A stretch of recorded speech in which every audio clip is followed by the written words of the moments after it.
친애하는 영도자 김용민 동지께서는 생활가전의 명가 필립스의 파워라이프 스팀 다리미를 반값도 안 드는 충격적 세일가에 판매할 것을 지시하시었다.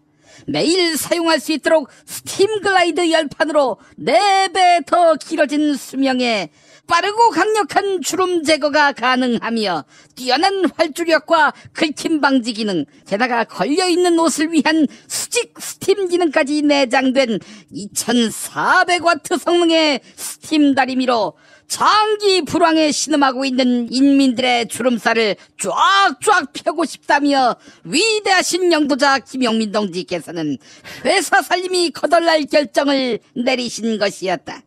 믿고 쓸 수 있는 필립스의 파워라이프 스팀 다리미를 공화국에서 가장 저렴하게 구입할 수 있는 방법은 김용민.com.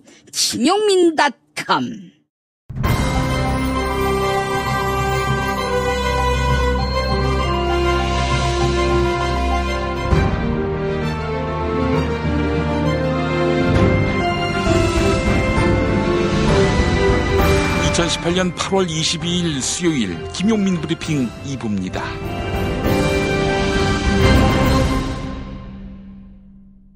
알려드립니다. 남북 경제협력이 시작되면 과연 어떤 세상이 열릴 것인가? 이 분야 최고 전문가인 김진양 개성공단 지원재단 이사장을 초청해서 공개방송을 개최합니다. 돌아오는 일요일 8월 26일 낮 2시 서울 충정로 벙커원에서 있습니다. 서울 지하철 충정로역 9번 출구 나오면 벙커원이 보입니다. 벙커원으로 여러분을 모시겠습니다. 오늘 새벽에 나온 종합일간지 헤드라인 살펴보겠습니다. 먼저 한겨레, 기무사령관 박근혜 국회 탄핵 당일 청와대에 들어갔다. 이렇게 제목을 달았습니다. 지난 2016년 12월 9일 국회에서 박근혜 당시 대통령의 탄핵 소추안이 통과된 날, 당시 조현천 국군 기무사령관이 청와대를 방문했던 것으로 확인됐습니다. 이 시기는 국군 기무사령부가 한창 불법 계엄을 준비하던 시점이었습니다. 자세한 내용은 뉴스 브리핑 코너에서 전해드립니다. 다음은 경향신문, 헌법재판소의 첫 순수 재야 출신 헌법재판관, 이런 제목입니다. 다음 달 퇴임하는 이진성 헌법재판소장 그리고 김창종 헌법재판관 후임으로 김명수 대법원장이 이석태 변호사와 이은혜 서울가정법원 수석 부장판사를 지명했습니다. 4.16 세월호 참사 특별조사위원장을 맡았던 이석태 변호사가 임명되면 헌법재판소에서는 판검사 경력이 없는 첫 순수 재야 출신 헌법재판관이 탄생됩니다. 이번엔 서울신문, 검찰도 중대 담합 수사, 소비자 피해 막는다. 이렇게 제목을 달았습니다. 더불어민주당과 정부가 공정거래위원회가 독점했던 전속 고발권을 사실상 폐지하기로 결정했지요. 앞으로 검찰은 가격 담합과 공급 제한, 그리고 시장 분할과 입찰 담합과 같은 4대 담합 행위를 공정거래위원회에 고발 없이 수사해서 기소할 수 있게 됩니다. 다음은 국민일보, 청와대 소득 주도 성장 수정 열려있다. 세계일보, 설익은 경제정책의 불편한 진실. 동아일보, 내년 일자리 예산 20% 늘려 23조 푼다. 이런 제목입니다. 청와대가 소득 주도 성장의 세부 정책을 수정할 수 있다는 뜻을 처음으로 시사했습니다. 청와대 고위 관계자는 소득 주도 성장이라는 말에 매일 이유는 없다. 정책 수정에 대해서 항상 열린 마음으로 보고 있다. 이렇게 말했습니다. 다만 청와대는 최저임금 인상과 주 52시간 근무제는 효과가 나타나는데 시간이 걸리기 때문에 조금 더 지켜봐야 한다. 이런 입장입니다. 이에 정부는 최저임금 인상에 따른 인건비 부담을 덜어주는 용도의 일자리 안정 자금을 올해에 이어서 내년에도 3조 원 규모로 편성합니다. 아울러 일자리 예산을 20%가량 증액할 방침이어서 내년 일자리 예산은 올해 본 예산보다 약 4조 원 늘어난 23조에 이를 것으로 보입니다. 이번엔 조선일보, 어느새 외국인 근로자 100만 명, 이렇게 제목을 달았습니다. 우리나라가 외국인 노동자 수 100만 명 시대에 돌입했습니다. 조선일보는 지난해 7월 최저임금 인상이 발표된 뒤 1년 사이에 외국인 노동자가 13만 명 이상 급증했다, 이렇게 전하고 있습니다. 최저임금 인상에 반대하는 여론, 또 외국인 노동자 수 증가에 반대하는 여론, 이 여론에게 문재인 정부에 대한 반대 정서를 키울 목적으로 이런 기사를 실은 것 같네요. 일면 머릿 기사였습니다. 마지막으로 중앙일보, 집값만큼 공시가 뛴다, 내년에도 보유세 쇼크, 이런 제목입니다. 정부가 올해 집값 상승분을 내년도 주택 공시가격에 최대한 반영하기로 했습니다. 집값이 많이 오른 지역에 내년 재산세와 종합부동산세가 크게 늘어날 전망인데요. 역시 시각이 집 가진 부자들 편에 서 있네요. 중앙일보. 이상 오늘의 헤드라인이었습니다. 올해는 책의 해라고 하지요. 오는 9월 수원 행궁동이 책 놀이터로 변신합니다. 전국의 지역 출판사들이 만든 맛깔난 책들이 한자리에 모이고 어린이 책 난장, 누구나 책방, 북아트마켓에서 나만의 힙한 아이템을 찾을 수 있는 곳, 온나라 지역 책들의 한마당 2018 수원 한국지역 도서전이 9월 6일 행궁광장에서 시작됩니다. 책과 함께 놀아볼까요? 이 캠페인은 사람이 반가운 도시 휴먼시티 수원과 함께합니다. 충남 금산의 넓은 인삼밭, 정성농장을 일군 농부아버지 이정열 씨. 자연은 노력한 만큼 내어준다. 그 자연의 마음을 알기에 정성농장을 더불어 일구는 아들 이성규 씨도 아버지에게 배운 것처럼 정직하고 또 성실하게. 정성농장 홍삼은 인삼 재배부터 가공 판매까지 모두 책임지고 있습니다. 그래서 대한민국 1등 품질을 자부합니다. 검색창에 정성농장 홍삼을 검색해주세요. 정성농장 홍삼. 전화문의는 010-9754-6972. 친애하는 영도자 김용민 동지께서는 피로와 무력감에 지친 인민들을 위하여 페루비안 네이처 코리아의 마고 마카를 적극 추천하시었다. 페루의 산삼으로 불리는 마카가 몸에 좋은 건 이미 잘 알려진 사실. 명절 선물로도 핵무기급인 페루비안 네이처 코리아의 마고 마카를 가장 저렴하게 구입하는 방법은 김용민닷컴.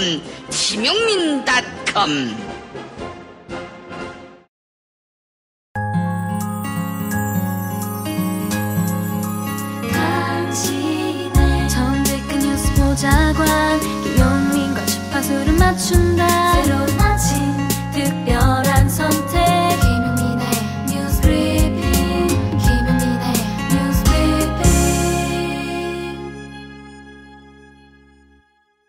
계속해서 뉴스 브리핑 이어갑니다. 2016년 12월 조현천 당시 국군기무사령관이 불법 계엄을 한창 준비하던 와중에 청와대를 방문했던 것으로 확인됐습니다. 더구나 방문 시점은 박근혜 대통령이 국회에서 탄핵되던 바로 2016년 12월 9일이었습니다. 이에 따라 당시 조현천 기무사령관이 직무가 정지된 당시 박근혜 대통령과 부적절하게 만나 계엄 관련 논의를 한 것이 아니냐, 이런 의혹이 제기됩니다. 실제로 그 시점 이후 군 내부에서는 계엄 관련 논의가 본격화됐습니다. 여권의 한 고위 인사는 2016년 12월 조현천 당시 기무사령관이 합동참모본부를 찾아 계엄 시행을 상의했지만 합참이 소극적으로 나왔다. 결국 기무사가 청와대의 지시에 따라 합동참모본부의 역할을 육군에게 맡기기로 한 것이다. 이렇게 말했습니다. 실제로 2016년 12월 9일을 분기점으로 국방부 내부에서는 군 병력 투입을 준비해야 한다, 이런 의견이 나왔습니다.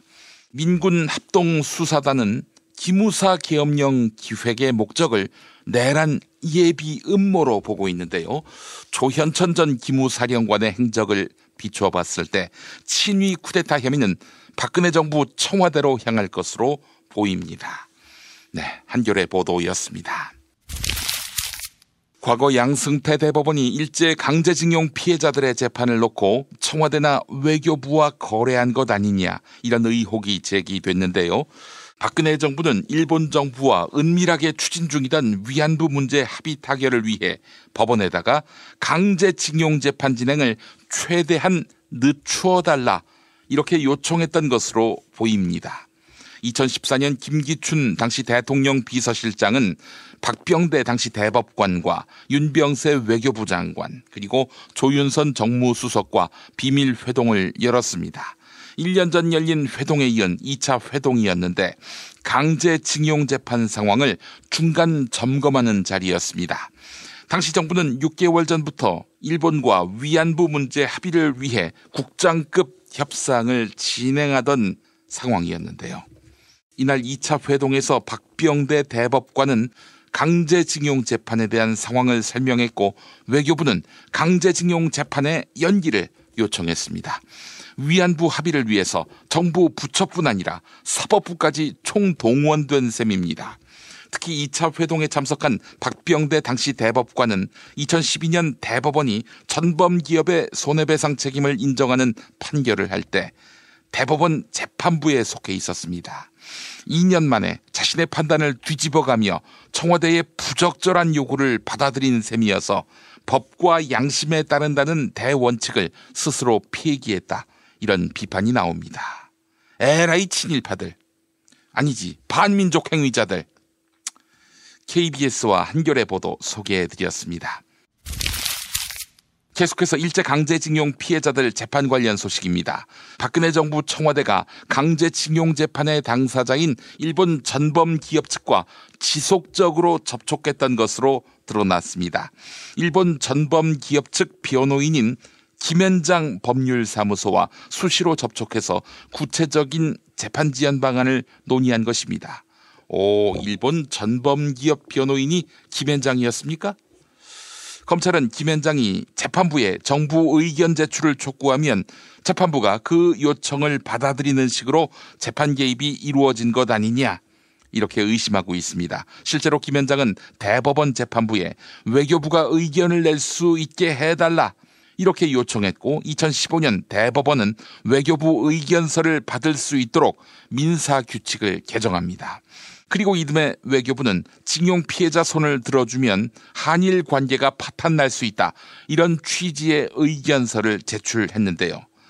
청와대와 외교부 그리고 일본 전범기업 측의 지속적인 접촉 결과는 모두 박근혜 당시 대통령에게 보고된 것으로 확인됐습니다.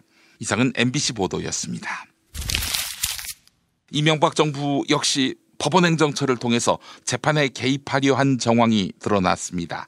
이명박 전 대통령 재판에서 검찰은 영포빌딩 지하 2층 다스 창고에서 압수한 문건들을 공개했습니다. 이 가운데 국가정보원이 작성한 문건엔 블랙리스트에 오른 방송인 김미화 씨의 사법 처리를 위해 사법부를 압박하려 한 내용이 나옵니다. 좌파 방송인 엄정한 사법 처리로 편파 방송 근절, 이런 제목의 문건엔 검찰의 김미화 사문서 위조 혐의 재수사를 압박한다. 네, 법원행정처와 서울 남부지법엔 미디어법 파업 관련 공판 속행을 압박한다, 이런 내용이 담겼습니다. 또한 국정원의 주요 국정보고 문건엔 좌파 판사들을 한직에 배정하는 것을 포함해 인사상 불이익을 주고 퇴출하는 방안을 추진한다, 이런 내용도 나옵니다. 검찰은 이 문서들이 모두 이명박 씨에게 보고됐다고 밝혔습니다. 당시 대통령 이명박 씨에게 말이죠. 경향신문 보도였습니다. 경찰청 인권침해 사건 진상조사위원회는 박근혜 정부 시절 민중총궐기 집회에서 숨진 백남기 농민은 경찰의 과잉 진압으로 사망했다, 이런 조사 결과를 내놓았습니다. 당시 경찰은 백남기 씨가 물대포에 머리를 맞아 쓰러진 이후에도 약 17초 동안 직사살수했습니다. 서울 4기동단 허모 경비과장은 현장이 보이지 않는 상황에서 계속 쏴라, 아끼지 말고 쏴라, 이렇게 지시했습니다. 또한 경찰은 물론 박근혜 정부 청와대도 서울대 병원 측과 접촉해 백남기 씨의 의료 정보를 지속적으로 수집했는데요. 진상조사위원회는 백남기 씨가 사망하면 경찰과 청와대에 큰 정치적 부담이 되기 때문에 수술에 개입한 것이다. 이렇게 판단했습니다. 인권침해 사건 진상조사위원회 유남영 위원장의 브리핑 들어보시죠. 바로 사망을 하게 됐을 경우에 가질 수 있는 정치적인 후폭풍이 만만치 않았기 때문에 의료적 동기 이외에도 그 점에 대해서 신경을 쓴 게 아닌가 생각이 듭니다. 하지만 진상조사위원회는 백남기 씨 죽음의 책임이 누구에게 있는지 명확하게 밝히지는 못했습니다. 당시 구은수 서울경찰청장이 작전 총지휘를 맡았으며 강신명 경찰청장도 경찰청에서 상황을 지켜보았는데요. 진상조사위원회는 경찰 윗선의 책임 추궁이나 징계 권고 없이 앞선 검찰의 기소 내용을 확인하는 수준에 그쳤습니다. 경향신문 보도였습니다. 2012년 19대 총선 당시 서울 서대문구에서 13만 명의 개인정보가 유출돼 새누리당의 선거운동에 활용된 것 아니냐 이런 의혹이 제기됐죠. 이에 경찰은 사안이 심각하다는 판단에 따라 서대문 갑지역 불법 선거 의혹을 수사하기로 했다. 이렇게 밝혔습니다. 경찰은 관련자에 대한 소환 조사와 압수수색 절차를 진행할 방침인데요. 서대문 갑 지역구 국회의원이었던 이성헌 전 새누리당 의원에 대해서는 조사 여부를 지금 말할 단계는 아니다. 수사를 진행하며 판단하겠다. 이렇게 말했습니다. 서대문구청 역시 경찰에 수사를 의뢰하기로 했습니다. 자체 감사를 진행했지만 접속 기록이 삭제돼 있어 유출자를 찾을 수 없다고 판단한 것입니다. 한겨레 보도였습니다. 허익범 특별검사팀이 드루킹 김동원 씨가 거짓 진술을 모의하는 내용이 담긴 녹취 파일을 확보하고 있었던 것으로 확인됐습니다. 수사 초기부터 김동원 씨가 거짓 진술을 한 것을 인지하고 있었던 것입니다. 수사 초기 드루킹 일당은 김경수 경남지사가 매크로 프로그램 시연 당시 수고비조로 100만 원을 주었다. 이렇게 진술했는데요. 녹취 파일에는 2017년 당시 김경수 더불어민주당 의원이 오사카 영사직 제안을 거절해 화가 난다. 김경수 지사로부터 매달 100만 원씩 받은 것으로 하자. 이런 대화 내용이 담긴 것으로 전해졌습니다. 드루킹 일당의 다른 진술에 대한 신빙성에도 의문이 제기되는 대목인데요. 특검 측은 수사가 진행 중인 사안이라 확인해 줄 수 없다. 이렇게 밝혔습니다. 지금 드루킹에 대한 이야기를 묻습니까? 그 녹취 파일의 존재를 알았는지 알지 못했는지 그걸 묻는데요. 자, 특검은 오늘 수사기간 연장 신청 여부를 결정해 발표할 예정입니다. SBS 보도였습니다. 숨겨둔 친딸이 있다는 의혹으로 퇴진 압박을 받아온 대한불교 조계종 설정 총무원장이 어제 사퇴 의사를 밝혔습니다. 설정 스님은 긴급 기자회견을 통해서 그런 일이 있다고 한다면 여기 나오지 않았다 이렇게 밝히며 은처자 의혹을 강하게 부인했는데요. 특히 불교 개혁의 꿈을 이루지 못했다. 개혁은 명예와 욕심을 내려놓은 사부대중 모두의 몫이다. 이렇게 강조했습니다. 설정 스님의 기자회견 발언 들어보시죠. 여러분도 아시다시피 한국 불교의 지금 현상은 어떻습니까? 참으로 안타깝게 짝이 없습니다. 저는 고가도로에서 차를 타고 어두운 밤에 서울 시내를 보면서 수없이 깔려있는 십자가를 보면서 우리 정당은 과연 지금 뭐를 하고 있는가? 저분들은 열심히 해서 저렇게 교세 확장을 위하고 국민들을 위해서 노력하는데 지금 우리는 무엇을 하고 있는가? 서로가 반목하고 갈등하고 시비하면서 가지가지 인터넷 또는 일간지 또는 신문 방송에 자기 식구 헐기에 전념하고 있습니다. 저는 이 시점에서 말씀드리고 싶습니다. 불교가 단합해야 됩니다. 사부대중이 단합해야 됩니다. 불교라는 이름으로 이익을 챙기려고 하는 그런 사람들이 절에 들어와서도 아니 됩니다. 설정 스님은 총무원장에 선출되기 전에 방장을 맡았던 충남 예산 수덕사로 되돌아갑니다. 설정 스님 사퇴 발표로 조계종단의 공방은 일단락됐는데요. 하지만 조계종 제도권과 비제도권의 힘겨루기는 계속될 전망입니다. 비제도권은 종책 모임이란 이름의 정치적 계파 중심으로 꾸려지는 종단을 근원적으로 개혁해야 한다. 이런 입장입니다. 종단 정치판이 총무원을 장악하고 금권으로 승가를 어지럽히고 있다는 것입니다. 비제도권은 오는 일요일 서울 조계사 앞마당에서 청정 승가 회복을 위한 전국 승려대회를 개최할 예정인데요. 반면 제도권은 승려대회는 종헌종법에 위배되는 행위다. 이렇게 반박하고 있습니다. 중앙일보 보도였습니다. 김용민 파일. 독일에서의 유럽 순방 마지막 날, 이해찬 총리는 독일 특파원들과의 심야 간담회에서 조선일보와 동아일보에 대한 거침없는 비판을 쏟아냈습니다. 역사의 반역자 두 신문이 현 정부를 사회주의로 몰고 있다. 조선일보는 안기부의 정보를 받아 큰 신문. 시대에 뒤떨어진 두 신문은 권력의식을 버려야 할 때다. 2004년 10월 9일에 벌어진 일. 얼마 후인 28일 국회 본회의 대정부 질의. 한나라당 안택수 의원과 설전에서 조금도 굽히지 않는 이해찬 총리. 총리는 지난번 베를린 기자 간담회에서 조선일보와 동아일보를 역사의 반역자라고 비난했습니다. 두 신문은 국가 발전에 기여한 공로가 훨씬 더 많은데 권력의 눈에 거슬린다고 해서 역사의 반역자라고 매도해도 괜찮습니까? 이거 실언입니까? 의도된 발언입니까? 권력의 눈에 거슬린다고 해서 한 발언이 아니고 평소 제가 느끼던 소외를 얘기한 것입니다. 그날 술이 좀 많이 취하셨습니까? 전혀 그렇지 않습니다. 좋습니다. 조선과 동아는 시대에 뒤떨어졌다, 까불지 말라는 등 총리로서 술 마시지 않고 이런 말을 어떻게 합니까? 이건 적절하지도 않고 또 총리로서 자질이 의심스러운 발언입니다. 이렇게 하면은 왜 그랬습니까? 숨은 배경을 솔직하게 한번 털어보시죠. 조선일보, 동아일보는 지금으로부터 30년 전에 바로 1974년 유신 긴급조치 때 자유언론을 주장하던 수많은 기자들을 집단 해고를 했습니다. 그 중에서 아마 다시 복직한 사람들이 거의 없을 겁니다.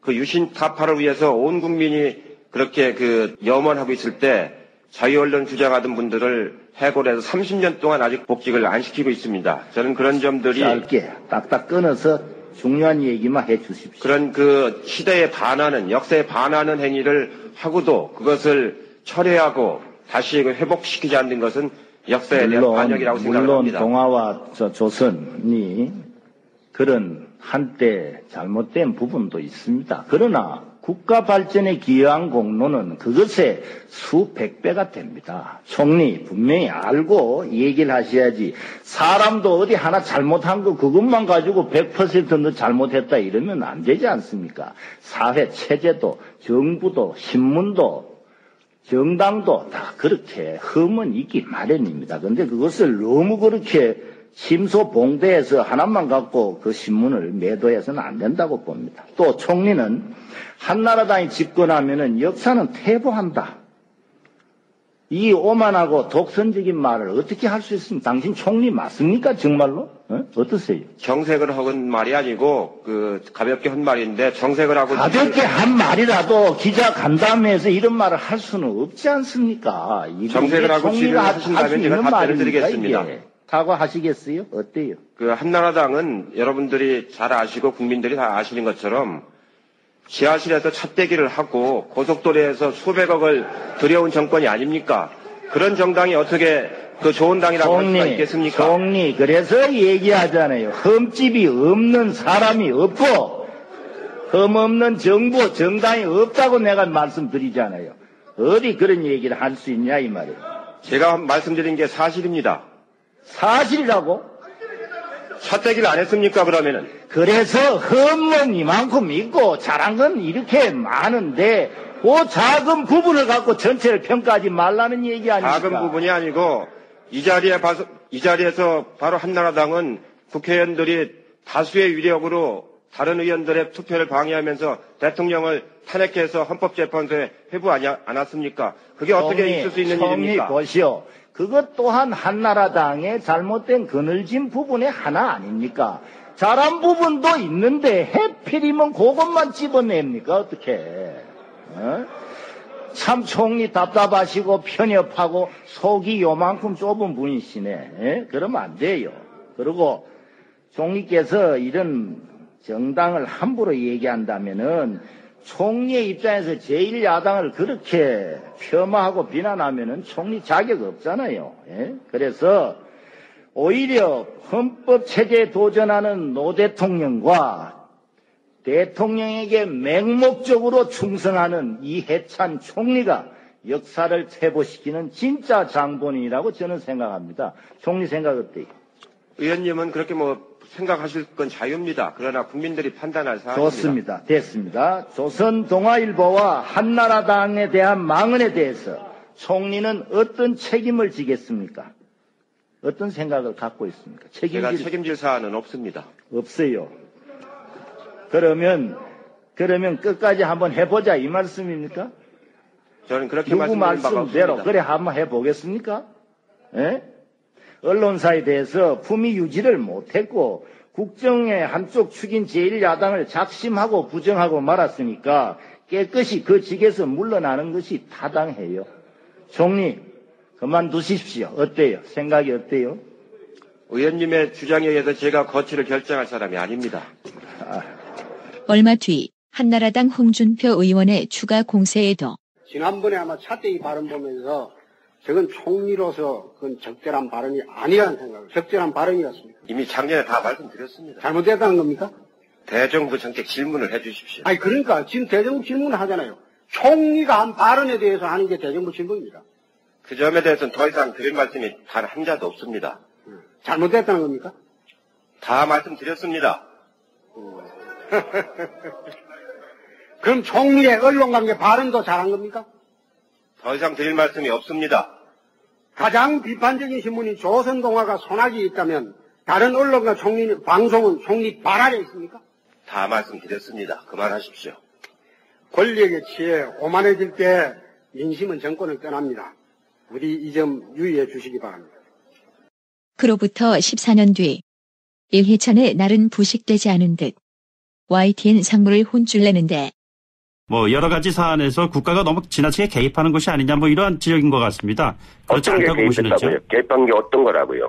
문재인 대통령이 개입한 국가가 잘못 개입한 게 어떤 거에 있습니까? 아니요. 지금 구체적인 사안을 제가 좀 말씀드리기보다는요. 여당. 아니, 구체적으로 얘기를 해 답변을 하지. 구체적으로 얘기를 안 하면 어떻게 먹방이 너무 지나치게 비만이라든가 이런 부분과 관련해 갖고선 악영향을 미치기 때문에 이 같은 경우는 규제해야 된다 이런 얘기들도 나오고 있거든요, 지금. 정부에 누가 그런 말을 했습니까? 누가 했다기보다는 정부의 관련 단체라든가 또는 그 기관이라든가 이런 데서 그런 얘기들이 나오고 있습니다. 구체적으로 누구라고 얘기를 하셔야 제가 답변을 드리죠. 그렇게 막연하게 그렇게 말씀해 주셔놓고 그게 사실인 것처럼 규정을 하면 어떻게 합니까? 예를 들자면 여기 이 시간에 출연하는 박영진 의원 같은 경우에는 나와가지고요. 비만이라는 문제는 국민의 건강과 직결되는 문제인데 이것이 국가에서 얘기하지 않는 것이 오히려 잘못된 것이다. 이렇게까지 얘기하고 있거든요. 그럼 박영진 의원은 국회의원이지 국가가 아니잖아요. 국회의원 한 분이 그렇게 얘기하신 것 가지고 그걸 국가주의라고 규정한다는 건 너무 견강부회하는 거라고요. 이봐, 에너지 넘치던 자네가 요즘 왜 이렇게 시들시들해? 그러게, 언젠가부터 이렇게 고개 숙인 남자가 되어가네. 남자를 위한 보양식의 끝판왕이 나왔습니다. 지친 남자를 깨우는 놀라운 힘, 궁금한 남자. 여보. 궁금한 남자. 네이버에서 궁금한 남자를 검색하세요. 1833-6654.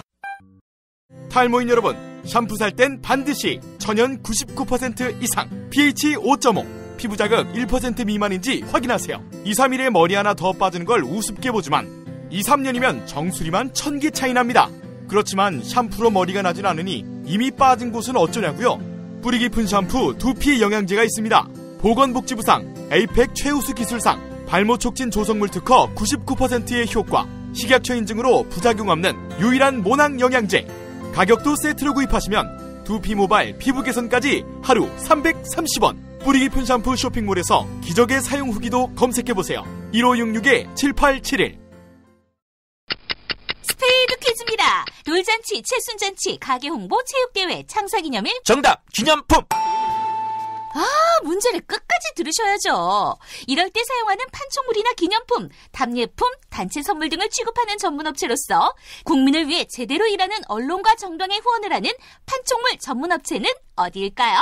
정답! 네피알! 네? 어디라고요? 네피알! 네, 정답입니다. 판촉물이나 단체 선물이 필요할 때 이왕이면 우리 편 회사 네피알을 찾아주세요. 인터넷 검색창에 네피알을 치시거나 032-519-4800으로 전화주시면 친절하게 상담해드립니다. 그런데 상품은 뭔가요? 네피알에 가서 고르세요. 3만 가지가 넘는 물품이 있어요. 답은 이미 정해져 있으니 너는 대답만 해라고 하는 답정모. 아닌데. 답은 정치인데 너만 몰라. 이건데.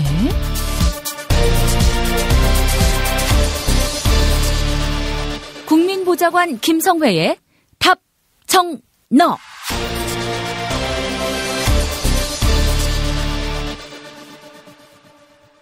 예전엔 모든 게 좋다가 언제부턴지 골반이 뒤틀리고 허리가 아프십니까?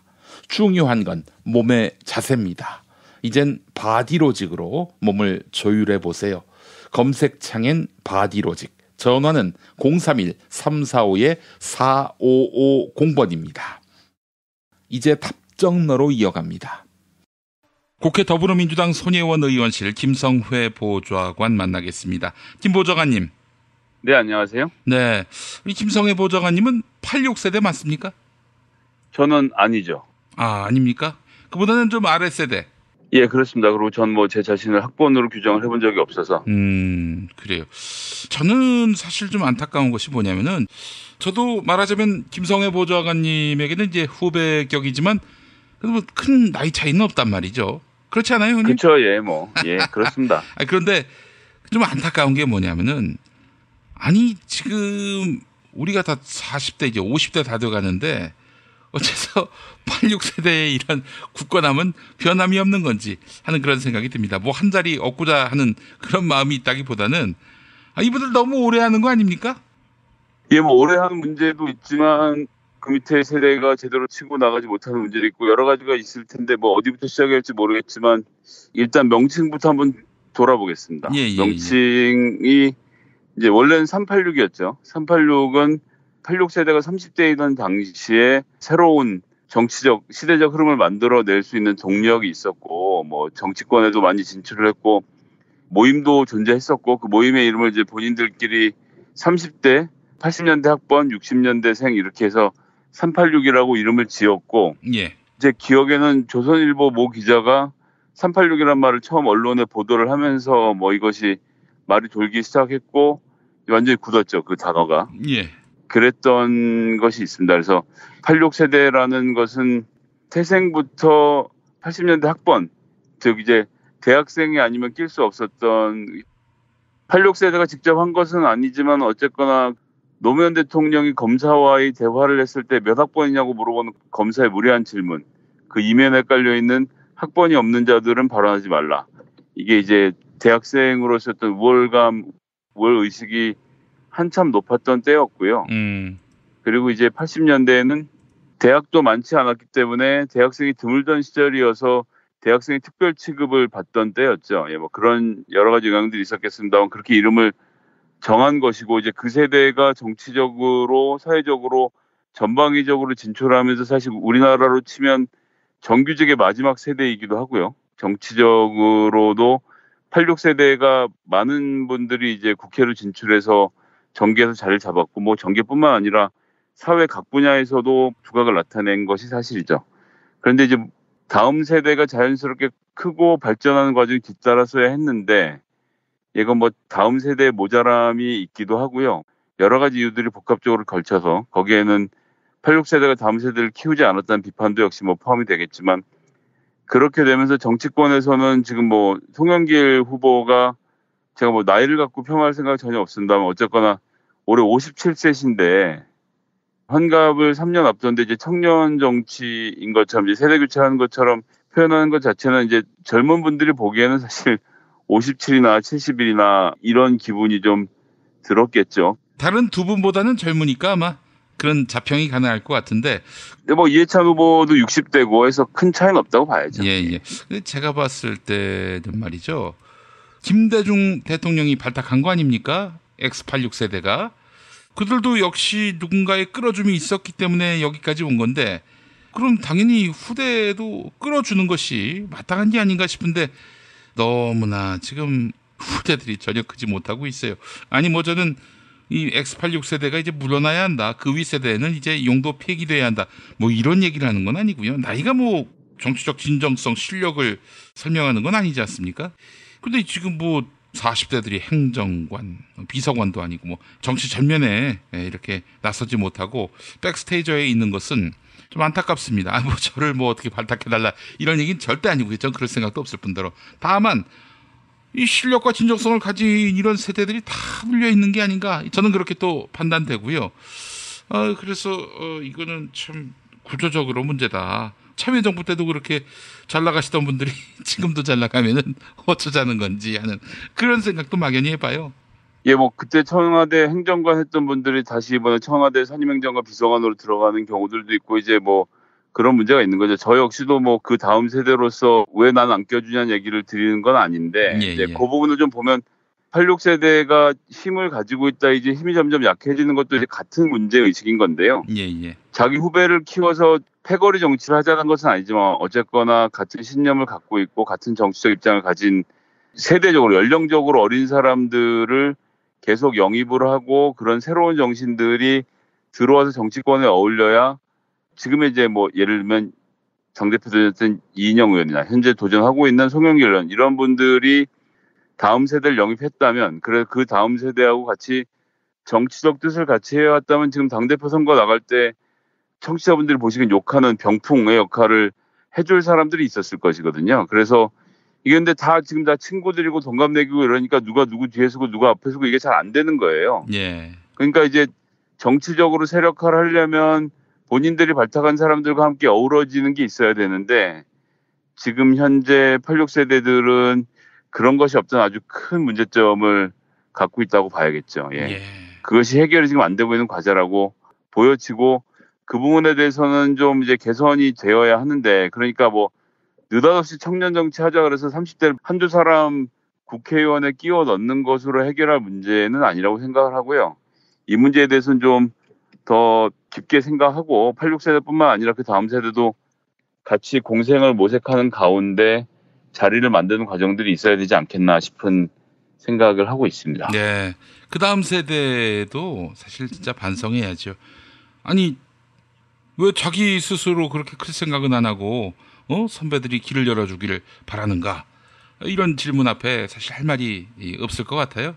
네, 맞습니다. 뭐 그런 것도 사실은 그것은 그 다음 세대가 준비했어야 하는 일이지 뭐 지금 말씀하신 대로 정치가 누가 키워져서 하고 이러는 문제는 또 아닌 측면이 있거든요. 그렇기 때문에 이제 그런 것에 대해서는 반성하고 또 자체가 정치 세력화하도록 하는 노력이 있어야겠고요. 이제는 뭐 최소한 그 다음 세대들은 학번으로 가르는 그런 정치를 하기보다는 가치로 지금 21세기가 지향하고 있는 가치 이런 것들로 또 새로운 정치적 활로를 만들어내야 되지 않겠나라고 생각을 하고요. 그런 데서의 역할을 기대를 좀 해봅니다. 근데 지금 X86 세대 중에 이렇다 할 대권주자, 차기주자 잘 안 보이지 않나요? 그래도 있긴 있죠. 없다고 할 수는 없습니다. 각자 역할들을 하고 있다라고 저는 생각하고요. 누가 있습니까? 글쎄요. 제가 여기서 구체적인 인물을 지금 거론드리긴 조금 곤란한데요. 저는 아직 역할을 하는 사람들이 있다라고 생각을 합니다. 누구를 잘 대지 못하시네. 예, 뭐 지금 누구를 대고 자시고 할 수 있는 상황은 사실은 좀 아니 그러니까 김대중 대통령이 발탁한 이래 벌써 거의 한 30년이 다 돼가는데 그 기회를 그렇게 얻고도 이렇다 할 뭔가를 보여주지 못하고 있는 거는 이거 참 안타까운 일입니다. 망극한 일이고요. 예, 뭐 그런 점이 사실 있긴 하죠. 부족한 부분이 있지만 저는 곧 뭐 두각을 나타낼 거라고 보고요. 예. 제가 조금 전에 말씀드렸지만 이게 사실은 정치는 혼자 하는 게 아니라 세력으로 하는 거라 그런 세력을 모집하는 일에 힘을 모아야 될 때라고 생각하고 그런 세력이 모아지면 저는 자연스럽게 차기 대권 후보들이 드러날 것이다. 김부겸 장관, 뭐 안희정 지사 이런 정도가 거론됐던 거 아닙니까? 이재명 지사 이런 분들이 이제 원래 거론됐던 사람들인데 전부 다 뭐 김부겸 지사는 물론 아닙니다만 지금 어려움을 겪고 있는 부분들이 있어서 이제 그런 부분들에 대해서 새로운 대안들을 모색하고 있는 시간이라고 보고요. 86세대는 이제 처음으로 자기 세대를 대표할 만한 정치인들을 만들어가는 시대가 될 겁니다. 그러니까 사실 안희정 지사도 정확한 계보로 따지면 이게 소위 말하는 전대협 세대. 예. 전대협을 넘어가서 학생운동을 본격적으로 했던 사람들이 정치권으로 들어온 것과는 좀 다른 과정을 밟은 사람이기 때문에 거기에 대해서는 이제 그 다음 세대들, 이제 86세대들이 과연 누가 대권 후보로 적당할 것인가에 대한 자체의 토론과 합의 과정이 있을 거라고 생각하고 좀 그런 과정을 통해서 한두 사람은 드러날 것 같은데요. 제 나이인 40대를 어떻게 발탁해달라. 이런 얘기만이 아닙니다. 30대도 아주 훌륭한 사람들이 많습니다. 특히 뭐 보육 문제라든지 또 우리 젊은 세대, 미래 성장 동력이 될 세대들의 정책은 30대들이 나서서 설계를 해야 마땅한 거 아니겠어요? 근데 참여정부 때도 주류였던 분들이 이제도 주류를 이루고 있고 그 40대, 30대는 그냥 뭐 먼발치에서 바라보기만 하고 참 안타깝습니다. 저는 사실은 전대협이 과거에 큰 역할을 하긴 했습니다만은 전대협 동호회를 넘어서는 범민주, 범세대의 그 지혜와 역량이 모아져야 문재인 정부 성공의 바탕이 될 거라고 저는 봅니다. 예, 뭐 이제 그런 측면에서 보면 예를 들어서 이제 사실 지역 정치인들을 발굴하고 키우는 것은 지방자치선거를 통해서 가능한 것이 저희가 쉽게 들 수 있는 예인데요. 예. 마포 같은 경우는 이제 정청래 의원이 지역 공천 같은 경우는 책임지고 도맡아서 준비하고 같이 할 수 있는 사람들과 의기투합했는데 이런 과정을 통해서 보면 20대도 구의원으로 이번에 발탁이 돼서 탄생을 했고 그리고 시의원 같은 경우도 정청래 의원 보좌관 출신으로 40대 초반에 시의원이 이번에 선거를 통해서 당선이 됐거든요. 예. 그렇게 해서 이제 다음 세대들을 키워가는 과정들이 필요하다고 생각을 하고 지금 이제 나이가 많다고 세대교체의 대상으로 몰리고 있는 오늘 사실 이 얘기를 하는 것도 우상호 의원이 이제 세대교체에 대한 이야기를 하면서 사실상 송영길 후보에 대한 지지를 선언한 것에 또 이제 맞춰서 말씀을 드리는 중인데, 예, 그렇게 놓고 봤을 때 이해찬 의원 같은 경우는 제가 말씀드렸던 것 같긴 한데, 세종시의 그 16개 지역구 중에 8개 지역구를 경선을 하는데, 현장에서 권리당원들이 연설을 듣고 권리당원 100% 현장 투표로 후보들을 뽑았고, 이 과정을 통해서 2명의 현역 의원이 탈락을 했고요. 예. 그리고 30대, 40대가 8명, 그러니까 절반이 30대, 40대 의회를 구성을 하고 있고, 30대 의원 같은 경우는 28살 때 초선으로 시작해서 벌써 재선 의원이 된 케이스도 있습니다. 그래요? 88년생인데 재선 시의원인데, 이런 사람들 동네에서 30대 초반부터 이렇게 시의원으로 크면 사실 막강한 정치력을 갖게 되거든요. 예. 그래서 세대교체라는 것은 나로 세대교체를 하면 된다, 이렇게 주장할 것이 아니라, 다음 세대 청년 정치를 어떻게 키워내는지로 보여주는 게 맞겠죠. 예, 그렇기 때문에 그런 부분에 대해서 우리 현역 의원들도 좀 그런 점을 좀 많이 신경 써 주셔야 한다고 생각하고, 이제 지역위원장 선정하는데도 마찬가지로 이제 예전 같으면 나이 드신 분들이 나가면 그 자리를 이제 젊은 사람들이 메꿨는데 점점 이제 86 이하로는 내려오질 않고 소위 86 정치인들 친구가 지역위원장을 하는 경우도 있고, 뭐 이제 구청장 같은 경우 놓고 봐도 40대 구청장이 된 86세대들이 많이 있거든요. 예. 그러니까 이제 50대 초중반 되니까 벌써 재선 구청장이 되는 경우들이 있단 말이에요. 예. 이런 분들이 이제 다른 정치적 길을 모색하기 위해서 구청장 출마를 하지 않는 지역구들이 많이 있는데, 이런 경우에 다시 40대 구청장이 탄생하는 것이 아니고 그 동네에 젊은 구청장이 되는 게 아니라 다시 나이 많은 구청장들이 탄생하는 경우들이 또 많이 보여요. 그래서 그런 부분들은 다음 세대도 정치적으로 준비를 해야 될 일이지만, 사실은 이제 86세대가 우리 사회에서 어른 격인데 후배들을 좀 잘 이끌어주고 함께 화합하는 정치를 해갔으면 하는 바람을 좀 갖고 있습니다. 예, 그래요. 뭐 절대로 X86 세대가 과거 80년대 민주화 운동에 기여한 것도 한국 정치를 어떻게든 진화시키는데 애를 써왔던 점, 이거를 부정하고 부인하는 것은 아니고요. 그건 그거대로 인정하지만은, 그렇지만은 이 본인들이 계속 모든 걸 다 주도하고 있는 그런 상황이라면은 글쎄요, 이 참 여러 가지로 답답하고요. 그리고 또 주류가 돼서 이런저런 뭐 자치단체장이라든지 국회의원이라든지 장관이라든지 이런 역할을 맡으면서 뭐 이렇다 할 뭔가를 보여줬다면은 그냥 86세대가 계속하도록 하자 할 텐데 굉장히 적체돼 보입니다. 그리고 굉장히 이너서클을 이루고 있다. 권력이 순환되지 않고 있다.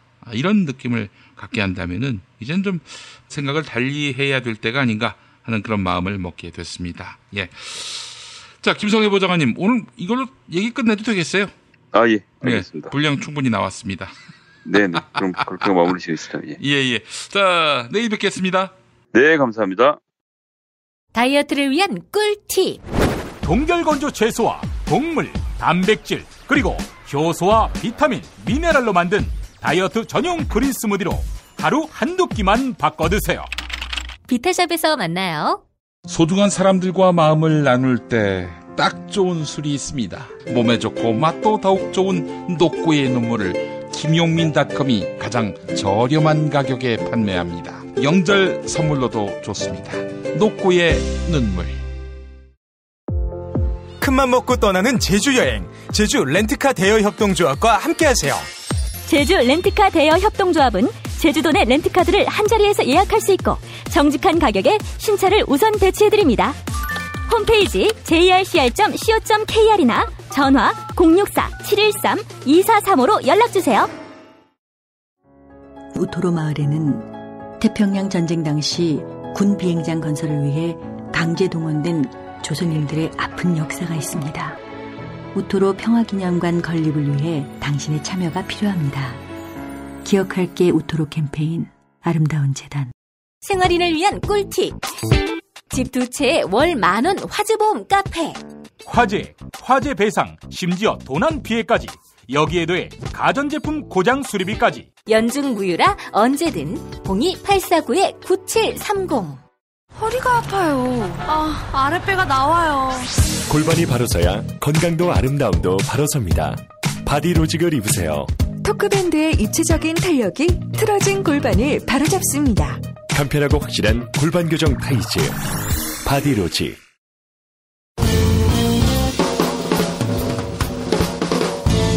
미디어 오늘 정상근 기자가 뉴스 속의 뉴스를 짚어드립니다. 정상근 기자의 오늘 미디어.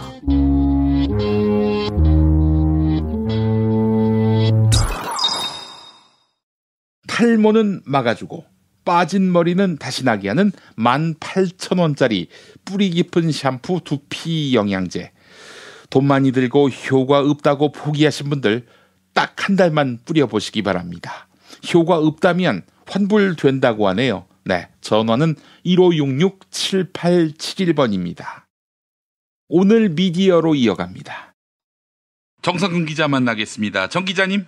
네, 안녕하십니까. 네, 자 오늘 어떤 이야기 해볼까요? 네, 일단 어제 조선일보하고 동아일보에 똑같은 기사가 실렸는데요. 예.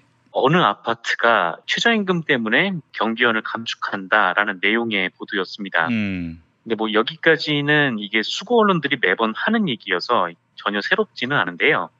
그런데 어제 보도의 이 핵심은 그 아파트에 살고 있는 사람이 문제였어요. 거기 장하성 실장이 산다는 거죠? 네, 맞습니다. 지금 이제 장하성 실장이 이 소득주도 성장론의 상징과 같은 사람이 됐잖아요. 그래서 이 자유한국당에서 뭐 어떻게든 장하성을 꺾겠다면서 뭐 연일 목소리를 높이고 있습니다. 지금 바른미래당도 마찬가지고요. 예. 그리고 이 조선일보와 동아일보 그리고 중앙일보까지도 이 연일 지금 소득주도 성장론을 폐기하라 이렇게 목소리를 높이고 있어요. 예. 제가 보기에는 그 기사가 정말 엄청나 보이는데 일단 뭐 고용 지표가 나쁘게 나온 것은 사실인 것 같고 또 지금 문재인 대통령의 지지율이 떨어지고 있는 것도 사실이니까 예. 밖에서 계속 잽을 날리다가 살짝 휘청이는 게 보이니까 지금 완전히 쓰러뜨리겠다 이렇게 달려들고 있는 것 같습니다. 예. 그래서 이자들이 쓴 기사나 뭐 칼럼, 뭐 사설을 보면 소득주도 성장론이 무슨 나라를 망쳐놓은 것처럼 이렇게 얘기를 하는데 나라가 흔들린다 이런 표현은 뭐 귀여운 수준이고 설익은 정책이라든지 무모한 좌파 정책 뭐 이런 표현도 예사로 지금 쓰고 있는데 그야말로 지금 할 수 있는 모든 것을 동원해서 청와대를 치기 시작한 거죠. 이런 거는 뭐 잽에 이어서 뭐 훅을 날린다 뭐 이 정도로도 볼 수 있을 것 같은데 그런데 제가 오늘 말씀드릴 보도 이 보도는 잽이니 훅이니 하는 게 아니라 그냥 아예 권투 링에 칼을 들고 난입한 수준이라고 좀 보여져요. 보도 내용이 이런 건데요. 장하성 대통령 정책실장이 거주하는 서울 송파구의 한 아파트가 최저임금 인상에 따라 경비원 감축을 추진해 경비원들의 해고 위기에 놓였다. 이 아파트가 경비 인력 감축을 추진하게 된 이유는 올해 최저임금이 16.4% 인상되고 내년에도 10.9% 오르게 되자 입주자 대표회의에서 감원 필요성을 제기했기 때문이다라는 겁니다. 예. 한마디로 얘네가 얘기하는 건 이거죠. 장하성 너나 똑바로 잘해. 무슨 소득주도 성장론이야. 네가 추진 중인 최저임금 인상 정책 때문에 너네 아파트 경비들이 잘리게 생겼어. 뭐 이런 겁니다. 아유, 정말 치졸합니다. 그렇게 느끼게끔 만드는 것도 아니고 아주 노골적으로 장하성 실장 엿먹이려고 그런 기사를 쓴 건데 독자들이 그렇게 해서 장하성 실장을 비난하는 게 아니라 이런 의도로 장하성 실장과 청와대를 골탕 먹이려는 수구 부패 언론의 의도만 확연해지는 것이죠. 네, 그렇습니다.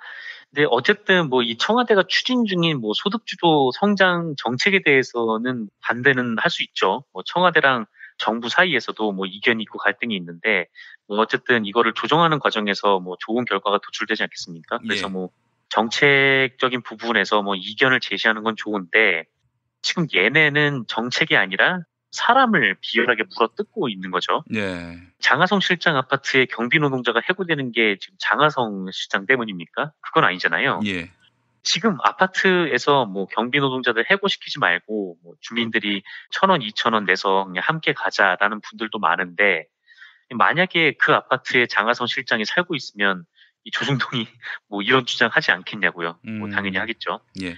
그러니까 지금 뭐 조선일보 기자들, 조선일보 노조위원장이 뭐 해고되는 비정규직 노동자랑 연대하자고 했다가 뭐 노조위원장을 엄청나게 공격했던 그런 애들이 지금 뭐 아파트에서 해고되는 노동자들이 걱정돼서 이런 기사를 쓴 것도 아닐 테고 이거는 그냥 소득주도 성장론을 깔려고 쓴 건데 다만 그 아파트의 입주민이 장하성 실장이었다는 이유만으로 마치 이제 자기 이제 신상도 하나 제대로 못 돌보는 사람인 것처럼 그렇게 매도를 하는 거죠. 예. 그리고 지금 이제 고용이 악화된 게 정말 소득주도 성장론 때문인지 그것도 저는 좀 불명확하다라는 생각이 좀 들더라고요. 정의당 심상정 의원이 라디오에서 이런 말을 했는데 오히려 최저임금에 직접적인 영향을 받는 20대 그리고 60대의 취업자 수는 오히려 늘었다라는 거예요. 예. 그리고 이제 최저임금의 영향을 받지 않는 큰 산업, 뭐 제조업에서 취업자 수 증가폭이 줄어들었다는 건데 물론 이제 고용도 안 좋고 뭐 자영업자 분들은 어렵지만 지금 모든 원인을 소득주도 성장론으로 돌려버리면 그냥 다시 또 이명박 박근혜 때로 돌아가죠. 뭐 그물밖에 지금 안 되는 그런 상황인 거죠. 상황이 이러니까 이 미디어오늘 보도를 보니 청와대 고위 관계자도 이런 보도에 열이 대단히 났던 모양입니다. 그래요? 네네. 청와대 고위 관계자가요. 춘추관, 그러니까 이제 기자들이 있는 곳으로 와서 이런 얘기를 했다고 하는데요.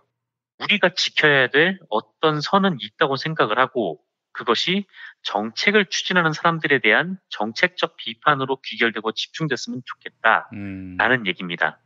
장하성 실장과 관련된 이런 보도는 정책적 비판이 아니라 그냥 이제 사람을 깔아뭉개기 위한 그런 비난이라는 것이죠.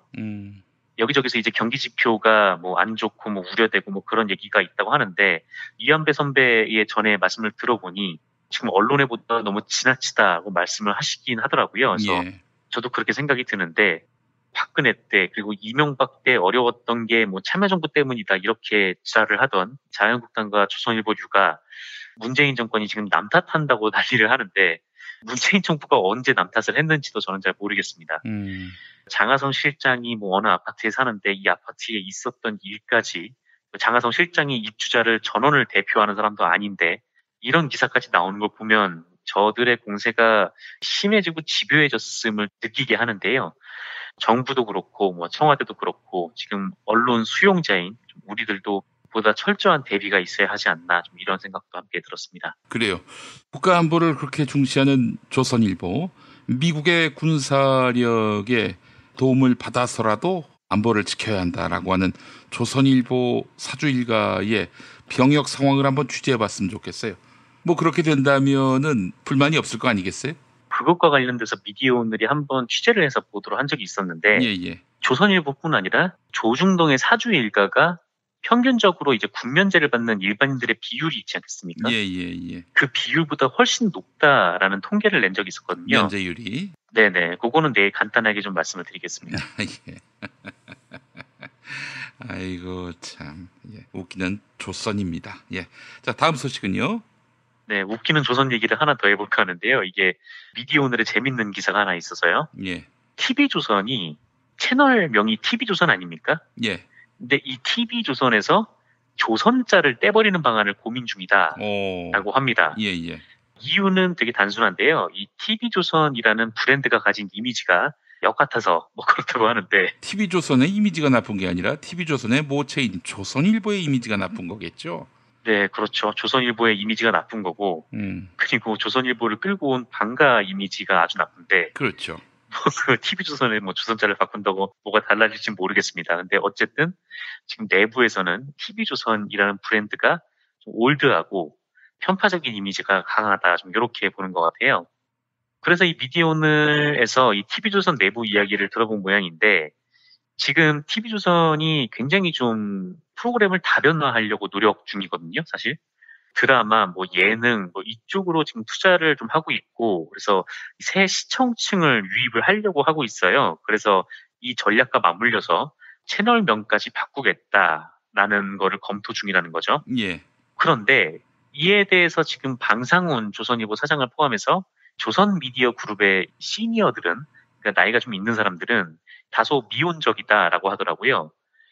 그러니까 보수 진영에서 이 조선일보가 가지는 상징성이 있는데 여기에 비춰보면 TV조선의 채널명 교체가 성공을 가져다 줄지 의문이다라는 거죠. 그 꼰대들은 조선일보가 영예로운 이름이라고 생각하고 있는 모양이죠.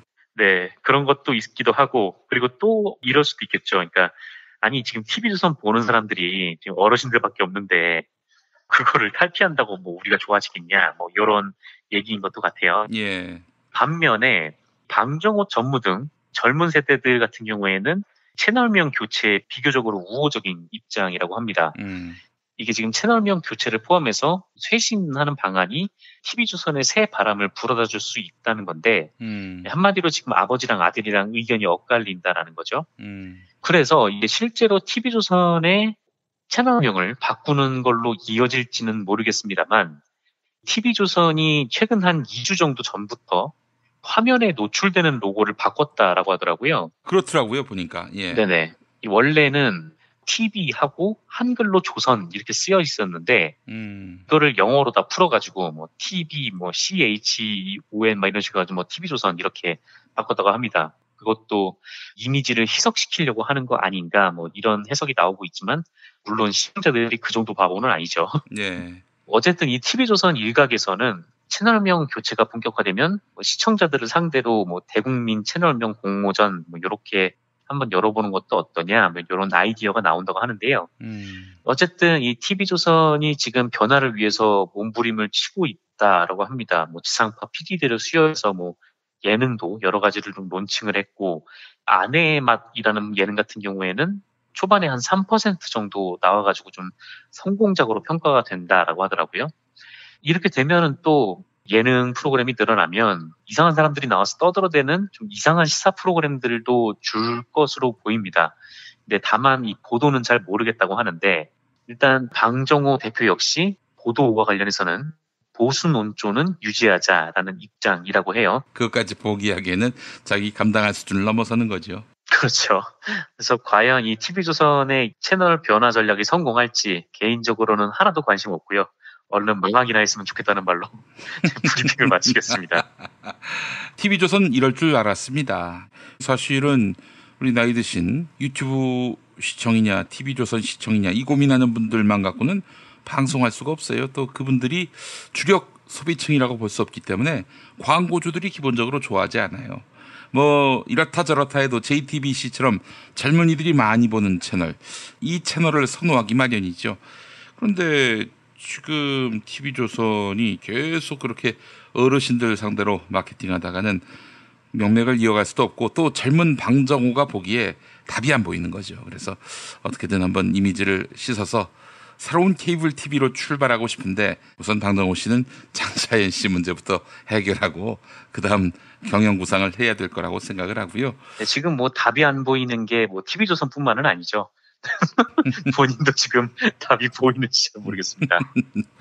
그래서 제가 봤을 때는 TV조선이 근본적으로 쇄신하려면 젊은이들의 그 이목을 끌 수 있는 방송을 만들려면은 보도는 제끼고 예능 이런 쪽으로 한번 경쟁력을 키워보겠다 이 마음 버리고 보도부터 바로 잡아야 합니다. 사실은 MBC가 이제 지금이야 옛날 얘기가 됐습니다만은 90년대 또 2000년대 르네상스를 이루었던 것은 시청률은 그리 높지 않았지만 탄탄한 TV 보도 뭐 그 밥에 그 나물이지만은 그래도 MBC 보도는 공정하다 이런 이미지가 사실 90년대 중반 이후부터 있었거든요. 또 손석희라는 걸출한 언론인도 나왔고요. 그런 어떤 신뢰의 상징으로서 보도가 탄탄히 받쳐주지 않으면은 제 아무리 예능 이런 거 재밌어도 사람들이 보다 웃다 그냥 끝내요. MBN 보세요. 무슨 임팩트가 있습니까? 그 방송이. 네. 사람들이 그냥 TV조선에 가지는 이미지가 워낙 편향됐다 뭐 요거다 보니까 이게 사람들이 그냥 예능을 보더라도 고운 시선으로는 안 보아지는 것 같더라고요. 예. 뭐 물론 저 TV조선이 그렇다고 뭐 한겨레식으로 보도할 수는 없고요. 제 생각에는 한 5년 동안은 5분 뉴스만 하고 스트레이트만 아주 간명하게 뭐 이런저런 쓸데없는 뉴스 하지 말고 오버하지 말고 그렇게만 보내도 TV조선이 그 회복의 모멘텀을 만들 수 있지 않을까 하는 생각이 들었어요. 그러니까 스트레이트 보도만 하고 사실 보도만 하고 뭐 여타 이런 저런 소설 쓰지 말고 한다면은 TV조선이 유일하게 택할 수 있는 길이 그 길이 아니겠는가 하는 생각을 해봅니다. 네, 그냥 저는 5년 안에 재승인이 취소됐으면 좋겠습니다. 하긴 이게 더 사회적으로 비용을 줄이는 길이기도 하죠. 그렇습니다. 알겠습니다. 우리 정상근 기자님 수고하셨습니다. 네, 고맙습니다.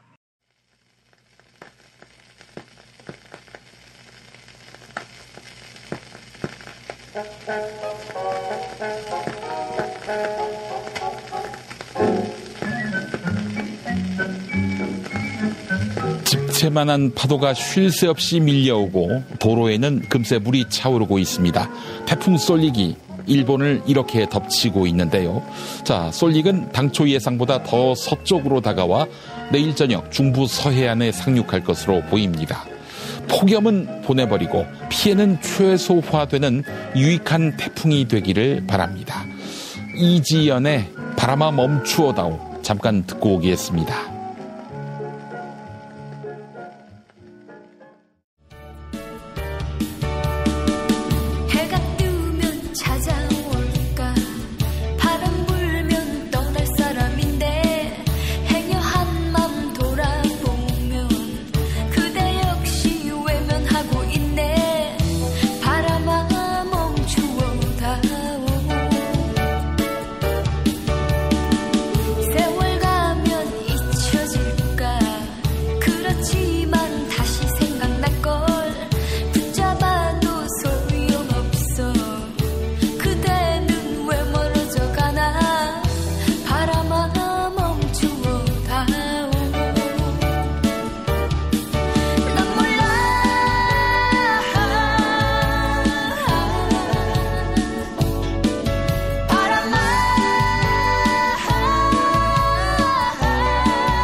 이전에 상상할 수도 없었던 새로운 국면이 조선 대지의 지축을 움직이고 있습니다. 이 민족의 역사가 제 궤도에 올라서서 달리게 시작한다고 하는 느낌이군요. 문익환이 가르쳤고 도울이 배웠던 학교, 한신대학교 신학대학원. 꿈을 현실로 살아간 선구자를 양성하는 한신신학은 촛불혁명과 한반도 종전선언 이후의 세상을 준비하고 있습니다. 한신신학을 통해 세계의 신학을 깊이 연구하고 더 나아가 시대의 예언자의 길을 걷고자 하는 모든 분들을 환영합니다. 이 새 시대는 문익환 씨의 힘으로 열리는 것이 아니라 바로 여기 모인 여러분들의 힘으로 열리는 거예요. 한신대학교 신학대학원 홈페이지나 02-2125-0108로 문의하실 수 있습니다.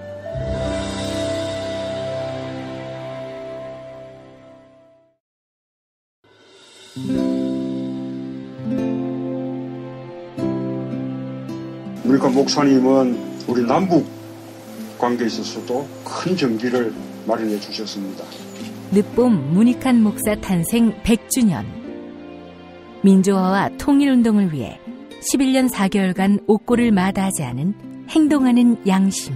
오늘 우리가 누리고 있는 이 민주주의도 문익환 목사님 덕분이 아주 큽니다. 그가 24년 동안 살았던 서울 강북구 인수봉로 통일의 집이 6월 1일 문익환 통일의 집 박물관으로 거듭납니다.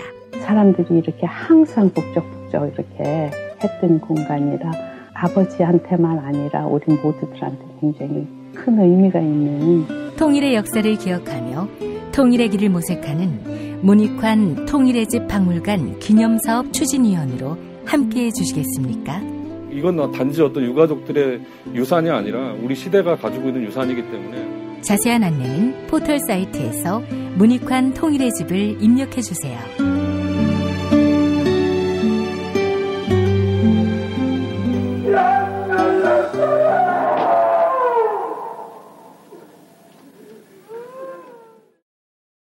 탄핵 때문에 뭐 이야기를 전달을 하려고 해도 길을 막고 듣지를 않아요.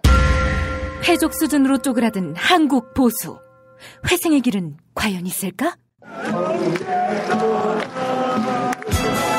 변화된 정치 환경, 갈 길 잃은 보수에게 새로운 희망을 제시한다. 애국 보수의 화려한 부활과 집권을 위한 본격 가이드, 김용민의 신간, 보수를 지켜라. 진중권도 투표하는 보수 정당. 광주에서도 일당이 될 수 있는 보수 정당. 젊은이들의 입당이 줄을 잇는 보수 정당. 언제까지 민주당 정의당을 부러워만 할 것인가? 부러우면 진다니까? 자유한국당 당원 김용민이 쓴 보수를 지켜라. 이김에서 나왔습니다. 김용민.com 자유 게시판에 올라온 사연 일부 만나보겠습니다. 가시연꽃 25님, 김용민 PD의 기독교 개혁운동에 적극적인 지지와 응원을 보냅니다. 파이팅입니다. 라고 하셨고, 도시리님, 김용민 PD의 기독교 개혁운동을 지지합니다. 예수 그리스도의 행적과 어긋나고 시대 정신에 반하는 행태를 반드시 바로 잡아야 합니다. 네. 그러면서 꼭 동참하겠다고 하셨어요. 네. 여러분의 성원 감사합니다. 앞으로 깃발을 들면 외면하지 마시고 적극 협력해 주시기 바라겠습니다. 건강한 교회, 건강한 사회 구현을 위해 최선을 다하겠습니다. 2018년 8월 22일 수요일 김용민 브리핑 모두 마치겠습니다. 애청해 주신 여러분 감사합니다.